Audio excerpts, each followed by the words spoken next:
ఇది అయిపోయింది. ఓకేనా? ఇక మళ్ళొక ప్రధానమైన ఎపిసోడ్. ఇక ఈ ముఖ్య నేత ఈయన బాధ ఏందో చూద్దాం. చూద్దాం ఫస్ట్. సిద్దిపేట జిల్లా రంగనాయక్ సాగర్లోకి పరుగులు తీస్తున్న కాళేశ్వరం జలాలు.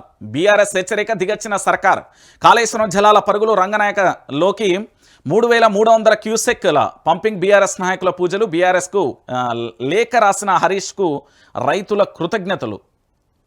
సో మొత్తానికి ఏంది అంటే మాజీ మంత్రి తన్నీరు హరీష్ రావు మీ అందరికీ తెలుసు, సిద్దిపేటకు సంబంధించిన MLA, member of legislative assembly సభ్యుడు, మాజీ మంత్రి కూడా. ఒక్కసారి 6 అడుగుల బుల్లెట్ కనుక కథన రంగంలో అడుగు పెడితే ఎట్లుంటుంది అంటే రిజల్ట్స్ ఎట్లుంటాయి నేను చెప్తున్నా కదా.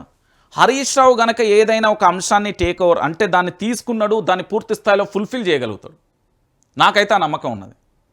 హరీష్ రావు అనే వ్యక్తి నేను ఇప్పటి వరకు చూసిన కాళేశ్వరం జలాల విషయంలో కానీ ఇతరత్ర కానీ మీరు చాలా వరకు చూడండి, కాళేశ్వరం మీద ప్రభుత్వం కానీ లేదా నరం లేని నాలిక ఉన్నది ఏదైనా మాట్లాడొచ్చు అని ఇష్టానుసారంగా మాట్లాడుతున్న చాలామంది నేతలకు కూడా మన తెలంగాణ భాషలో చెప్పాలంటే దబ్బుడుకం పెట్టి కుట్లేపించాడు. అంత క్లారిటీగా కూడా పవర్ పాయింట్ ప్రజెంటేషన్ ఇచ్చాడు.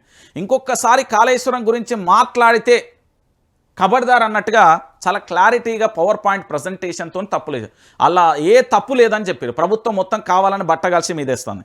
ఇంకోటి ఎన్డీఎస్ఏకు సంబంధించిన రిపోర్ట్ విషయంలో కూడా మళ్ళీ పవర్ పాయింట్ ప్రజెంటేషన్ ఇచ్చారు. ఇప్పుడు ఏదైతే కాళేశ్వరం మీద ఎన్డీఎస్ఏ ఇచ్చిన రిపోర్ట్